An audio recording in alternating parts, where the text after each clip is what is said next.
Kalau di video sebelumnya kita pernah membahas tentang pergantian pelatih Timnas Indonesia Luis Mia, kali ini kita akan membahas pergantian pelatih Sinteyong bersama Fahri Gazian, Agung, dan Reza Irsyadi. Yoi, kembali lagi ke Tiba-Tiba Podcast. Gak bisa ketawa. Bocah. Oke, kali ini kedatangan tamu dari Bekasi. Orang datang niatnya main, malah jadi pakai bola, malah jadi seragam, Mas. Nih kalau kagak gara-gara dia mau ngomongin bola, kagak bakal dipakai gini-ginian nih. Mana mood lagi di gua. Ini ada nama gua lagi, ada nama gua. Ini lu mau ngomongin apa nih? Ini podcast jauh-jauh nih dari klub Tarkam Bekasi. Malah diem aja. Nih ngomong, nih ngajakin ini pakai baju bola jadi gua nih ya. Ini berapa lama sih? Hah? Kira-kira berapa lama? Gak tahu dah. Ya kira-kira sampai ini kan jam berapa? Maghrib lah. Makanya lu lama banget ngomong kagak kelar-kelar. Gak bisa pakai gua aja. Ya makanya Baru mepet waktu rumah gua. malah diem anjir. Sedih gua. Gua masih belum bisa move on dari Sintayong. Ya Allahu Akbar. Bener. Gila dari tahu saya genrenya jadi sedih Budi. Kan nggak masuk nih. Lu kalau mau bikin Ya kan sketsa. awalannya mau bahas Sintayong anjing. Mau bahas Sintayong. Ya nggak bisa. Lu bridgingnya aneh. Orang lagi ngobrol. Ketawa. Oh, udah biarin Tiba-tiba ngalir nangis. aja, ngalir. Ya nggak? Saya Dia aja yang tiba-tiba podcast aja ini. Ya. tiba-tiba podcast saya mengikuti aja. Orang kan podcast bola datengin ahli bola ini. Lu ahli apaan gue? Kali kubur lagi. Udah tenang aja. Ya. Sama Ya juga kehidupan ada yang tiba-tiba begini. Terus nih gue belum bisa move on gue dari Sintayong. Gila bridging macam apa ini anjir. Itu gue ikutin aja deh dia ngomong apa dah. Gue belum bisa move on gue dari Sintayong anjing. Sintayong, kenapa Sintayong? Sedih gue, dia prestasinya banyak. Enggak, bukan prestasi sih, maksudnya progresnya banyak gitu. Kok tiba-tiba di-cut, dipecat. Kalau ibaratnya tuh dia karyawan yang nggak ada kontribusinya kayak lu gini di kantor lu yang cuma gantiin orang hamil gitu. Parah banget. Bener lagi anjir. Iya kan? Terus Astagfirullahaladzim ya Allah. kasihan aja gitu gua sama dia gitu. Maksudnya lu lihat apa? Dia tuh banyak gitu kayak pemain-pemain muda lokal yang berpotensi. Terus juga kayak kita berpotensi nih lolos ke Piala Dunia 2026. Ya. Terus juga ya oke lah, ada yang bilang Sintayong tanpa diaspora bisa apa gitu.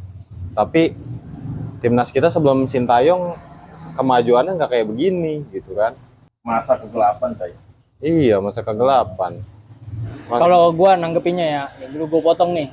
Kalau gue nanggepinnya gini, secara positif aja. Maksudnya maksud gue nggak berprasangka buruk lah, nggak ada rasa iba. Buset gue kejam banget gue. Kalau gue ngerasanya nih ya, emang ada problem lah. Kan namanya orang-orang ini orang-orang baru semua kan. Timnas tuh kalau klub-klub kan orang lama nih, kontrak jelas 5 tahun. Pemain datang juga baru main paling 1-2 orang doang baru. Kalau timnas kan lagi genjer-genjeran naturalisasi, Bro. Jadi ya begitu, pasti adaptasi susah. Kenal budaya Sintayong, mana ada pemain Eropa disuruh datang. Misal makan nih, jam makan nih, lu lihat nggak pas video tuh ada video, lu harus selamat pagi, lu harus nunduk kayak gini kan, budaya Korea gitu kan. Dia kan orang-orang sono juga kaget kan, kultur shocknya hampir tiap pertemuan, tiap TC, ya nggak. Terus ada lagi kalau misalnya orang-orang gitu kan pasti ada cekcok kan, maksudnya strategi segala macem. Ya kultur aja lu kaget, ya kan ngobrolin strategi pasti ada permasalahan. Ini gue netral ya, sisi netral ya. Menurut gue mungkin ada ketidakcocokan dari pemain naturalisasi sama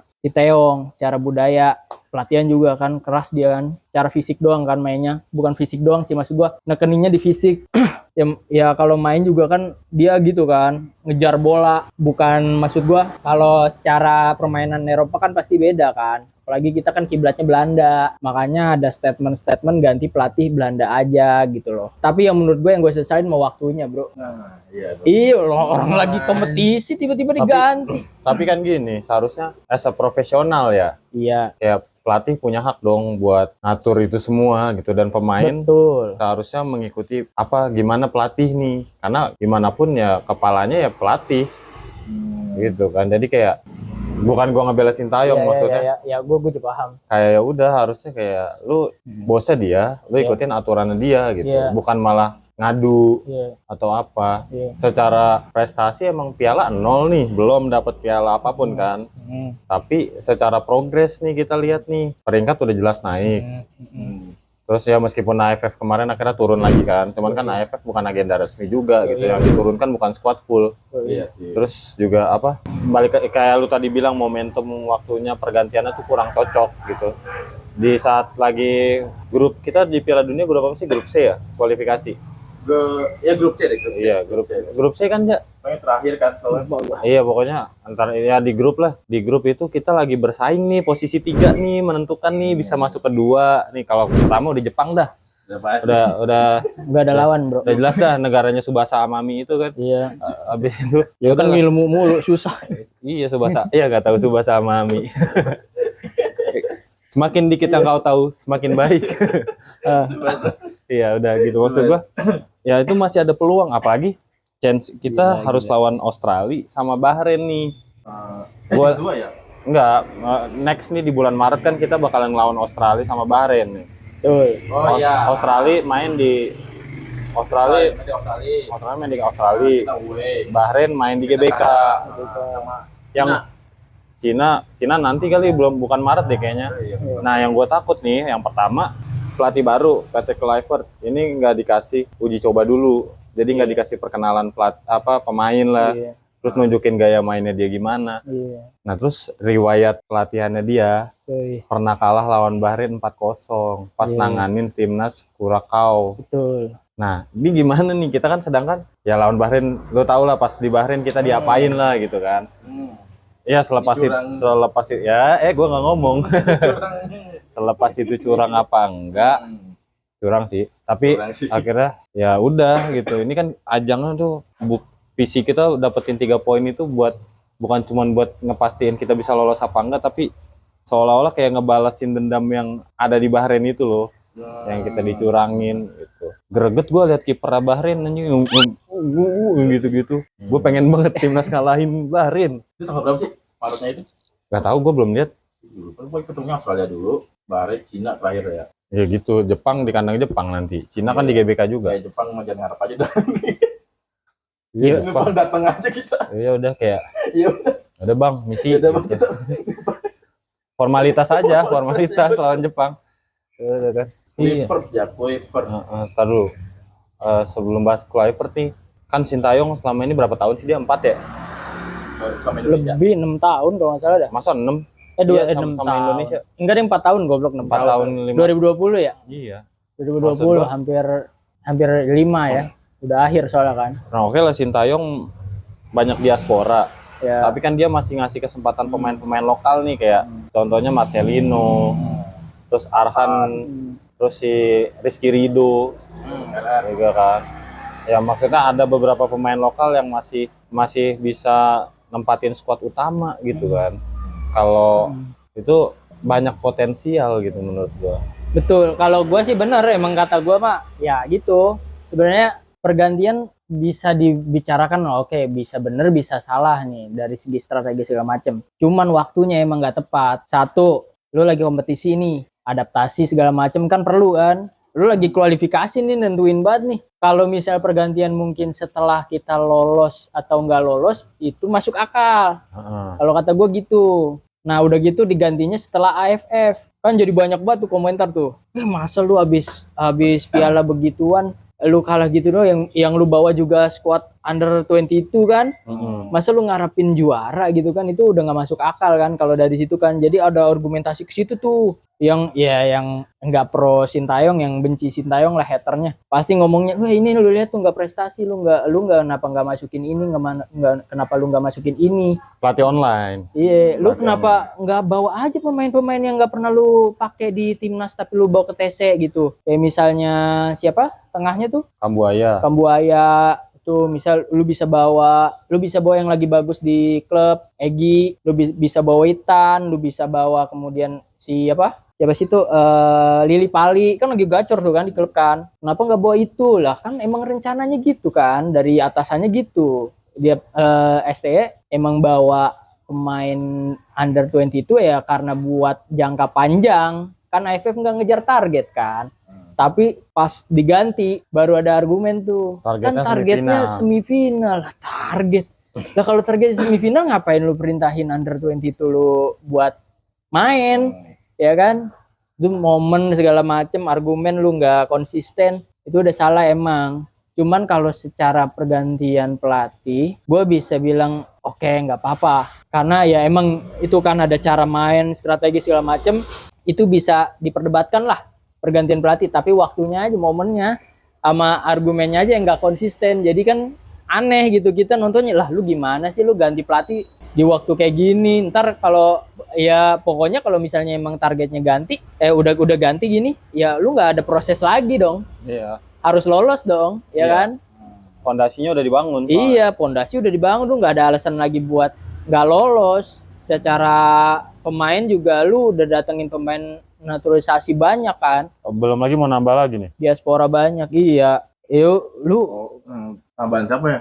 iya oleh kan. Oleh Romeni, Itu terus yang rumornya pasti. juga pemain Crystal Palace siapa, Jairo Redwell ya. Gua gak tahu rumornya tuh. Terus ada lagi yang main di Liga 2 Belanda deh, orang Belanda Depok, keturunan Belanda Depok. Serius. Enggak, tapi ini mereka sebelumnya emang udah dia diincarnya Sintayong atau dari Kluivert sendiri? Kalau Ole udah dari terakhir Sintayong ah. Dari pas kita lawan Jepang kemarin. Udah datang dia nonton ke GBK juga. Udah datang. Kalau Jairo Redwell masih rumor aja waktu itu. Tapi yang sekarang udah oke nih berarti. Udah. Nggak tahu belum. Masih rumor sih. Kemarin gue lihat di berita media online juga katanya ditolak FIFA, cuman gue nggak tahu naturalisasinya ditolak sama FIFA. Jairo Redwell. Ya nggak tahu sih, mungkin permainan juga kali ya. Tapi masalahnya gue gini ya. Ya tadi lu bilang tuh yang naturalisasi gitu. Gue pikir emang sebelumnya itu masih Sintayong sebenarnya udah merencanakan, tapi emang ya tadi kan banyak ada mungkin beberapa halangan lah yang bisa jadinya akhirnya kan, atau mungkin setelah dari Sintayong keluar ini baru ada keluar rencana lagi naturalisasi gitu kan, pikir gue jadinya. Gini, tiga pemain yang itu tuh, dua pemain deh, Ole sama Jairo tuh rumornya udah ada dari pas Sintayong masih main masih ngelatih di sini. Cuman pas eranya pelatih yang baru nih, itu ada rumor dia pengen nambah lagi pemain diaspora. Nah, tujuan dia ditarik ke sini juga katanya ada media yang iniin, itu tuh biar dia jadi magnet gitu. Magnet narik calon pemain naturalisasi yang baru nih, karena kan ya Patrick Kluivert itu ya gua akuin lah sebagai pemain dulu tuh dia pemain sampai nggak tahu lah Kluivert. Kluivert. Lu tahu nggak Kluivert?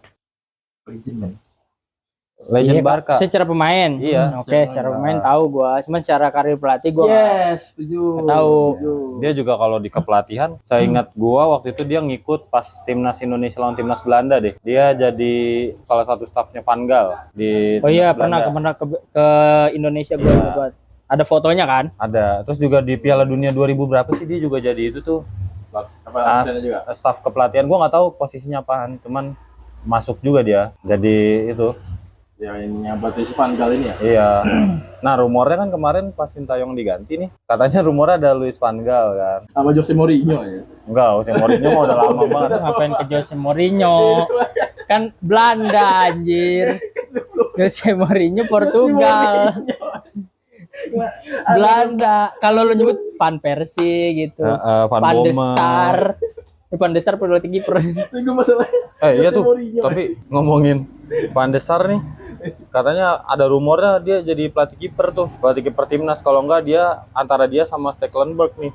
Ya bisa jadi, karena kan emang staf pelatih kan juga banyak yang dibawa dari Belanda juga kan. Kemarin juga ada yang itu tuh yang gue lihat tuh update terakhir, ada ya asistennya datengin ke pertandingannya Eliano. Siapa nih? Gue lupa. Asistennya kan ada dua, Alex Pastor sama Denny Lanzar. Gue lupa. Tapi dia ada yang datengin, ya harapannya si Eliano bisa dikasih menit bermain nih. Karena gue penasaran banget, dia main baru sekali pak. Pas lawan apa sih, Bahrain ya?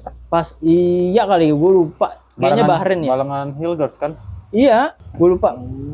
gue penasaran tuh mainnya gimana, ya kan? Nah, karena di klub gacor, tapi di timnas kok malah masuk ke daftar susunan pemain, di SP aja enggak. Nah, itu udah aneh banget emang. Dan mungkin dari situ juga tuh rumornya kenapa ST kemudian jadi banyak dibilang rumornya cekcok sama pemain. Iya kan katanya juga ada yang sebelum lawan Cina tuh. Oh yang ini ya, dia nyoba-nyoba taktiknya sih. Terus ya itu, Iya. tapi katanya di balik itu ternyata dia ada permasalahan Ya, tuh, ada yang ya ada salah satu pemain yang nelpon Pak Erik lah. Iya. Gitu katanya memang ada cekcok sama pelatih dan itu sebagai hukuman posisi kapten dari J dicabut diganti ke Asnawi. Ya begitu-gitulah, ada cekcok tapi itu kan rumor ya, kita nggak tahu kan. Namanya belakang apa di bench Dapur timnas di kita bench nggak tahu. dapur timnas kita nggak tahu. Iya, tapi ya disayangkan sih. Ya sayang banget itu momentum pas lawan Cina tuh harusnya kita menang. Sebenarnya Sintayong tuh prosesnya tuh bagus anjir. Maksudnya kayak kita lolos Piala Asia 2000 berapa tuh? 2000. Yang kemarin 2023 ya? Yang kemarin itu. yang itu bukan jadi tuan rumah tapi jalur kualifikasi. Tuh kalau kita ke Olimpiade mantep sih Pak. Iya, terus Hampir, Olimpiade juga hampir. Hampir bro. Piala Asia U23 kita masuk ke semifinal. Nih gua nggak mau tahu ya, ganti pelatih ini udah harus masuk ke Olimpiade. Karena kemarin aja hampir kan jatuhnya kan. Secara progres harusnya bisa naik dong. Ya kan kalau ngomongin progres aja naik, apalagi target. Lolos dah Olimpiade. Bukan Piala Dunia doang. Piala Dunia juga harus menurut gua ya. Karena lu berani banget gila di tengah kompetisi lu ganti Di saat pelatih. negara yang lain bebenah nih kayak Bahrain aja kemarin baru juara. Baru juara tuh dia AFF-nya zona dia tuh. Itu kan baru juara. Terus Australia juga mempersiapkan. Jepang ya udah pasti.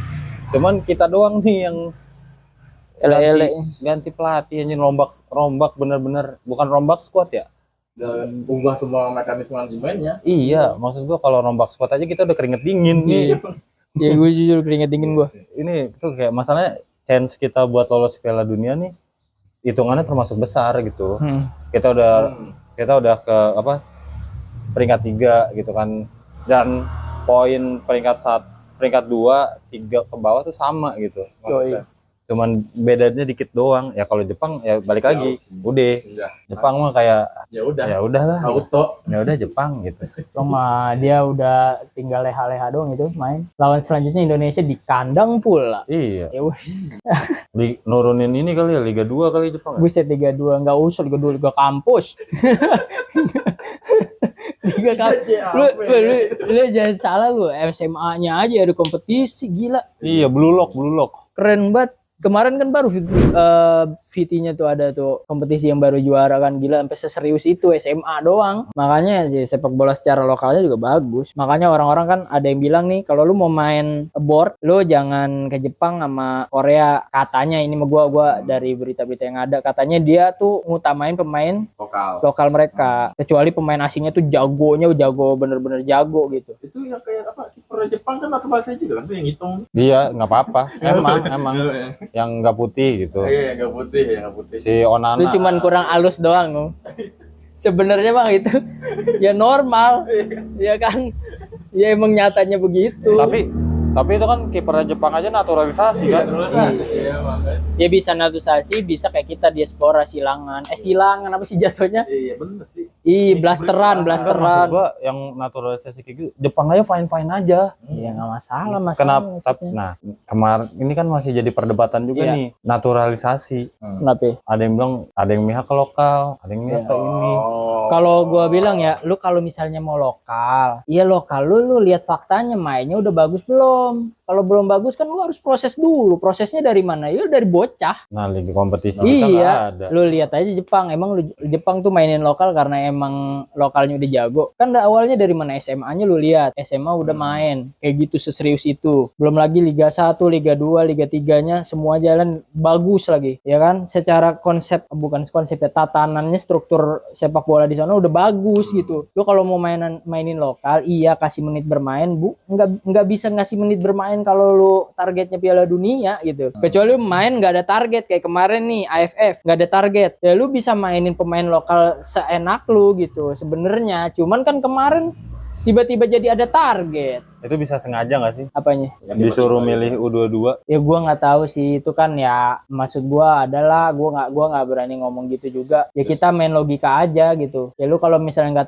kalau misalnya ngurunin itu kan berarti lu berani nih, lu mau progres, lu buat jangka panjang ya lu harusnya nggak nargetin kan. Tapi terbukti dari AFF yang kemarin yang U22 itu ada loh pemain-pemain yang bagus yang udah dipilih yang 5 yang buat dipromosiin. Iya, dan masuk terus kan. Iya.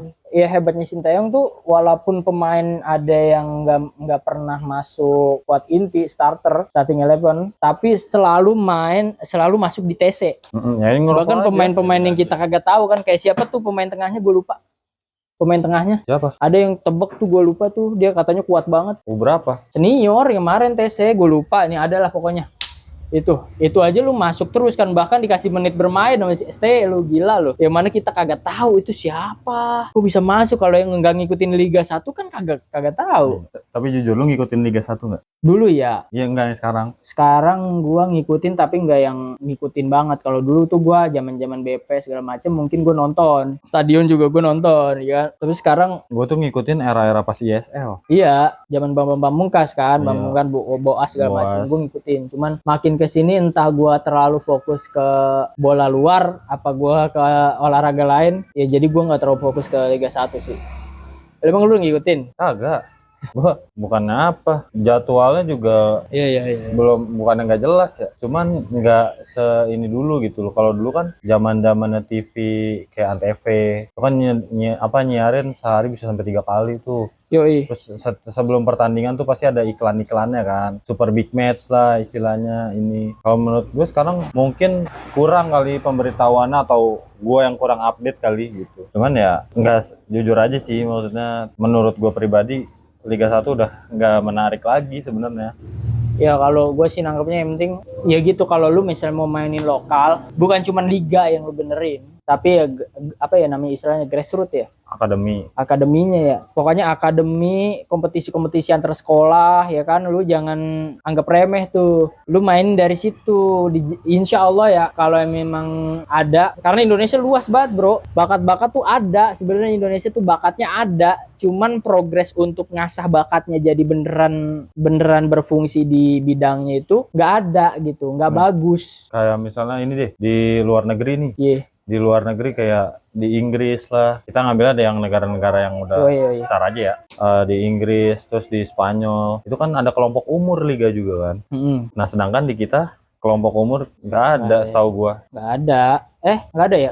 Ada bro. Bukan Liga SSB doang. Ada bro, kayaknya gue inget bang. Gue inget ada. Gue nggak tahu sekarang masih berjalan apa enggak, karena dulu gue pernah SSB, ada juga tuh kayak Persija. Gue lupa sih, mungkin gue salah ya, karena gue dulu ingetnya SSB pernah, gue SSB di Gelora Putra dulu. Gue nggak tahu SSB sekarang masih ada apa enggak, tapi itu ntar masuknya ke Persija under berapa gitu, gue nggak tahu itu bener apa enggak ya, karena gue belum pernah masuk ke sana tuh, gue cedera dan segala macamnya. Mungkin ada, tapi ya begitu kan kompetisinya, ya jangankan ke kompetisi yang kayak gitu, kompetisi yang benernya aja di liga-liga yang profesionalnya aja belum jalan bagus. Kalau kata gue sih emang ya gitu, bener, dari bawahnya tuh belum jalan. Jadi kalau mau ngandelin lokal, kayaknya ya, bukan kayaknya, yang pastinya lu butuh proses dan waktu yang nggak sebentar gitu. Berarti sebenarnya naturalisasi itu ngebantu dong. Ngebantu, asalkan setiap TC pasti ada lokal kan, lokal yang bagus. Nah, itu lu ikutin aja, meskipun ntar lu nggak masuk di SP, tapi itu ada gitu, karena di situ dia nyerap ilmu. Kalau syukur-syukur bisa ikut kompetisi, maksudnya ikut berkompetisi kayak Rizky Ridho, lokal yang ikut berkompetisi bahkan sering masuk starting 11 kan. Menurut gue itu perlu banget. Paling taktiknya seperti itu. Kayak STY udah nunjukin progres yang bagus sebenarnya di situ. Cuma gue nggak tahu kenapa ya, emang adalah beberapa statement lah mungkin yang mereka doang yang tahu, kita kan nggak tahu kan dapur secara rincinya detailnya kayak gimana. Tapi kenapa ya orang-orang Indo tuh banyak yang protes gitu dengan naturalisasi gitu. Ya. Banyak yang ya oke lah, mungkin kalau di sini prestasi itu harus dihitung dengan dapat piala gitu. Sedangkan kan kayak ini gue gak belain Sintayong gak apa. Ya. Tapi lu harusnya lihat nih prosesnya nih. Sebenarnya jauh lebih bagus lah daripada sebelumnya. Jangan, gue takutnya keulang lagi gitu. Eranya Luis Mia diganti sama Simon. Ya, emang Simon ya? Simon dulu ya? Simon. Gue lupa sih. Karena seingat gue dulu sempat diganti sementara sama Bima Sakti, bro. Gue bikin videonya kalau nggak salah di Kaipo tuh, gue pernah menyayangkan juga pergantian Luis Mia yang dulu permainannya udah bagus banget. Bahkan Tiki Taka bro dulu. Tapi ya balik lagi pada akhirnya bangkit di era Sintayong. Menurut gue bagus sih. Bagus tapi pasti kita nyayangin dulu kan. Ya mudah-mudahan sih ini tahapnya sama kayak sekarang nih. Kita menyayangkan pergantiannya Sintayong. Tapi Bagus. ternyata bagus. Mudah-mudahan. Harapannya sih kayak gitu. Tapi gimana ya? Ya kan ini belum berjalan. Jadi sebagai pengikut sepak bola Indonesia nih, wajar dong kalau kita kayak deg-degan, terus takut dengan proses yang udah bagus tapi malah tiba-tiba begitu. Ya gue searching sih tentang pelatih baru gitu, si Patrick Kluivert ini kan. Ya emang pas zaman PS2 gue pernah main tuh. Patrick Kluivert emang strikernya tuh bagus, dia permainannya punya nama yang besar lah. Dia pernah main di Barcelona sama Ajax. Nggak, masalahnya gini, nggak semua pemain bagus bisa jadi pelatih bagus kan. Cuman ya gue agak sedikit leganya ketika gue tahu asisten pelatihnya nih dua, si Alex Pastoor sama Denny Lanzard. Gue Denny Lanzard belum searching lagi, tapi kalau si Alex Pastoor ini dia pernah ngebawa tim divisi 2 Liga Belanda jadi promosi lah ke Eredivisie, termasuk timnya Tom Haig yang sekarang nih Almer. Iya. Ya harapannya kan gitu lah ya, gue nggak ada target, maksudnya udah nggak berimajinasi lagi. Gue pengen beneran lolos. Pergantian ini udah terlalu nekat bagi gua, karena ya setelah komentar-komentar para pengamat kemarin soal yang outnya STY, yang kontra sama STY, terus para federasi yang udah mikir keras untuk kemudian ngelakuin aksi nekat ini, gua respect sama mereka semua, gak masalah. Tapi udah nggak ada alasan lagi, karena dari daftar susunan pemain kita udah bagus, dari peluang kita, dari chance kita masih ada. Aksi nekat kayak gini udah pasti targetnya juga harus nekat dong. Udah nggak ada progres lagi nih, harus banget lolos. Ya harapan gue sih kayak gitu ya, dan semoga kalau misalnya ada apa-apa ternyata kita nggak lolos, nauzubillah min dzalik, mudah-mudahan tetap lolos. Kalau misalnya kita nggak lolos, kita ambil pelajaran lah dari sini lah. Lu nggak bisa ngambil hasil yang benar-benar singkat atau instan. Tapi ya jangan sampai kita kayak gitu ya. Karena ini juga nggak instan dong, karena progresnya udah ada dong dari Sintayong kan. Secara progres kita sebenarnya udah ada. Jadi harapan gue udah kesana sih. Gue udah nggak ada punya harapan apa-apa lagi. Kita sebagai pendukung, sebagai supporter, kita tetap mendukung timnas apapun yang terjadi. Ya walaupun keringet dingin juga. Itu gimana kalau lu? Ya kalau harapan gue sih semoga ini nggak blunder. Terus juga semoga Patrick Kluivert dan tim kepelatihannya bisa ngebuktiin kalau ini tuh bukan keputusan yang salah. Ya pokoknya lolos Piala Dunia 2026 itu wajib. Udah itu aja. Iya. Harga mati. Dek, kayaknya jersey gue dibawa pulang nih. Emang kurang ajar nih orang Bekasi nih. Masa kita all out juga? Kita harus kejar nih. Masa kita all out juga? Jersey kita, aduh jersey gue. Yo, gimana harapan lu? Ya mungkin nggak muluk-muluk aja sih ya harapan gue untuk timnas Indonesia ke depannya. Yang pertama yang pasti lolos dulu Piala Dunia nih. Piala Dunia kan udah pasti target kita banget, karena kita udah terakhir banget lolos Piala Dunia itu masih zaman-zaman yang masih dijajah kan, kita kan masih nama Hindia Belanda, belum Indonesia. Jadi kayak Indonesia ini udah target wajib menang lolos Piala Dunia. Itu tuh wajib, dan harapan gua untuk pelatih yang terbaru si Kluivert ini bisa mampu sekiranya membawa Indonesia lebih baik lagi dari segi permainan, dari segi komunikasinya juga. Pokoknya apapun hal-hal yang ada ditinggalkan Sintayong bisa diubah menjadi lebih baik lagi di tangan si Kluivert. Bukan di tangan. Bukan di tangan gue ya. Soalnya tangan gue pasti makin hancur soalnya.